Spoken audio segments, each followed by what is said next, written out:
I agree with you, and I've actually watched some of Club Shay.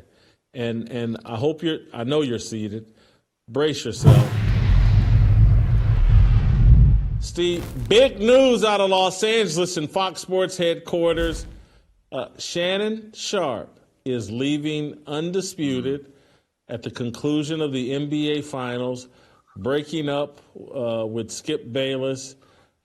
I don't know if it's all that surprising given all the tension they had in the previous year, going all the way back to DeMar Hamlin and all the other disputes that they've had. But Shannon is going his own way. Part of me thinks, is this the end of the embrace debate era? Has the milk gone bad on fake, contrived debate shows? Well, Jason, here's the thing. I'd say for the past 5-6 months, they were very disputed. I mean, let's go all the way back, going to the DeMar Hamlin thing and other things in terms of respecting Shannon Sharpe's Hall of Fame ability compared to Tom Brady. I said this before. They were like that couple at the dinner party that started arguing right in the middle of dinner. And then when they got home, they started sleeping in separate beds. And it's obvious Shannon had moved out to the Holiday Inn for the past couple of months, and now he's filed the divorce papers, and he's just swiping left, right, up, down on Tinder because he's got a lot of options. So I don't know. This format has been successful. The question that I have, Jason, to add to your query is this the end of Skip Bayless? Because I don't think this format's going to go anywhere. I mean, there's 24 hours in a day. You have to fill it with talking heads. The debate structure works when it's actually entertaining and it's authentic, and there's people that you like. The question that I have, if they're going to keep Skip Bayless in that role and this franchise moves forward, who do you get opposite Skip Bayless? Now, I have a name that I know you're not going to agree with, and I don't know if it's realistic, but no, I don't think it's the end of this format. I hope not, because that's what part of me and you do. Of course, we do it at a much higher cerebral level. But I'm just saying it's not the end of it. The question is this the end of a career that for so long, I don't know if dominated this genre, but was certainly an important part of it in Skip Bayless? I think I'm going to distinguish between what you and I do and what they do. we don't, I'm serious, we don't even have discussions about, hey, what side of this argument is Steve on? What side is Whitlock on? Okay, let's discuss that. We have discussions, not debates. Sometimes we disagree. But to me, we're just two guys talking sports, and sometimes we agree, sometimes we don't. That show has contrived debates. Shannon Sharpe's a Hall of Fame football player that took on the role, and then it was a role at first. Now he actually is LeBron James' stepdaddy, and he plays the opposite side of I love LeBron and Skip, you hate LeBron. It's all contrived, and so I'm just wondering if that aspect. Do I think sports discussions and all that are going to continue on television and every place else? Absolutely, but this whole little contrived thing. Look at what Stephen A. Smith is doing. He does it. He brings in a rotating cast of people to talk sports with, and sometimes they agree, sometimes they disagree. They mostly just have fun. And First Takes ratings are actually growing where, Undisputeds have been stale or decreasing over the last year or two.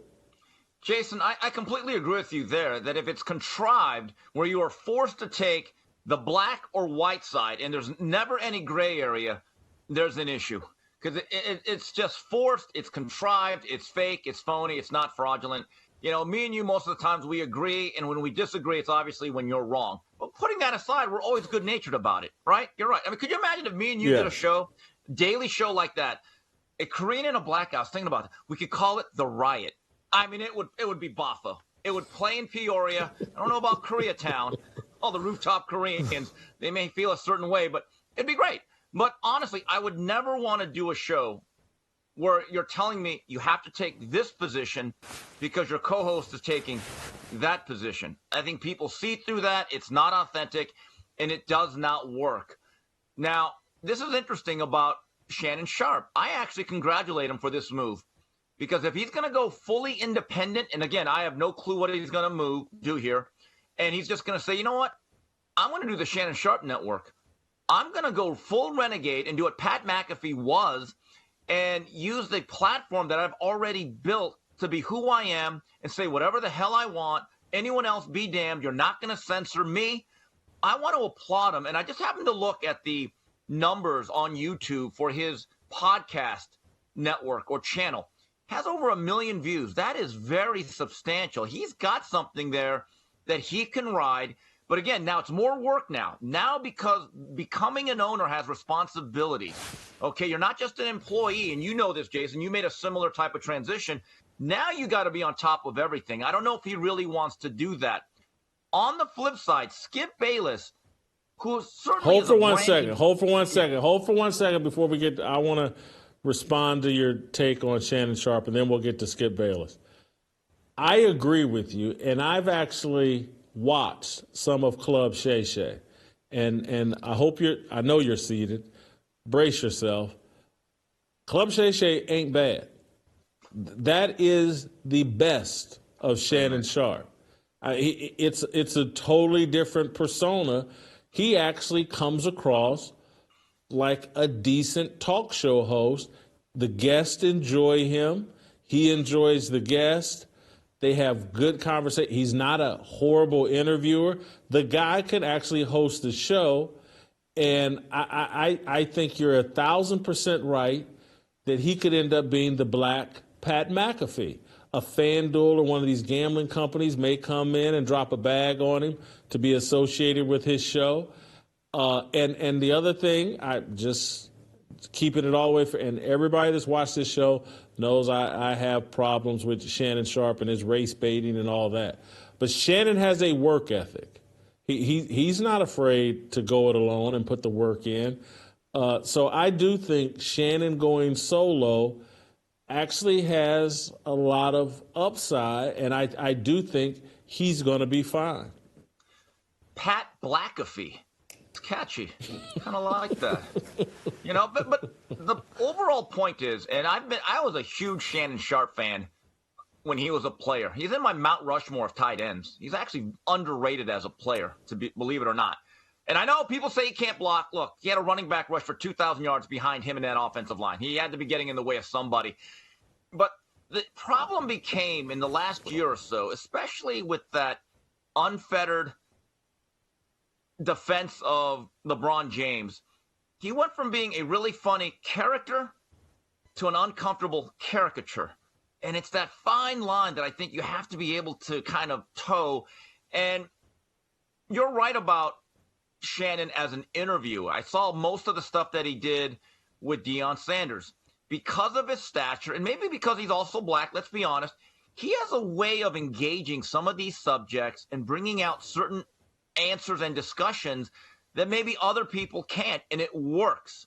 But now, again, can you be the captain of the ship instead of a very high-paid employee? That's one of the tougher adjustments you have to make.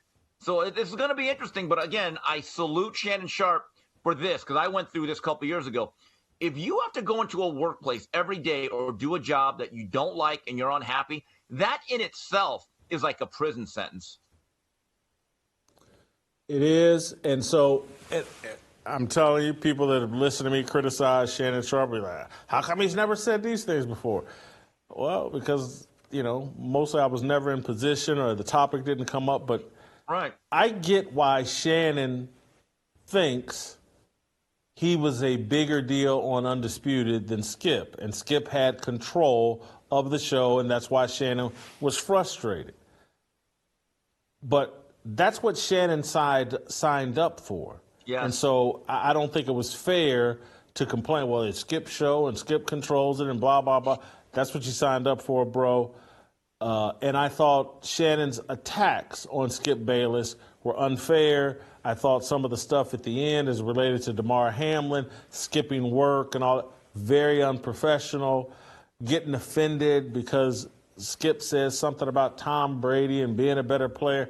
All that stuff you're supposed to laugh off. You're a Hall of Fame football player. Skip couldn't even make his varsity high school basketball team. Just laugh that stuff off and keep it moving. But he has to understand that Fox Sports made an investment in Skip Bayless. He was their guy. You signed up to be the number 2 quarterback. Be the number 2 quarterback, or do what you're doing now, exit and leave. And again, I'll say it again. I think whatever he comes up with on his own on YouTube, or if he goes to another network, I don't know if ESPN would have an interest or whatever. I do think he'll be fine. I hope he does less race baiting. I hope he's more like the guy that I see on his club, Shay. That guy is fun, likable, entertaining, and gets good stuff out of guests.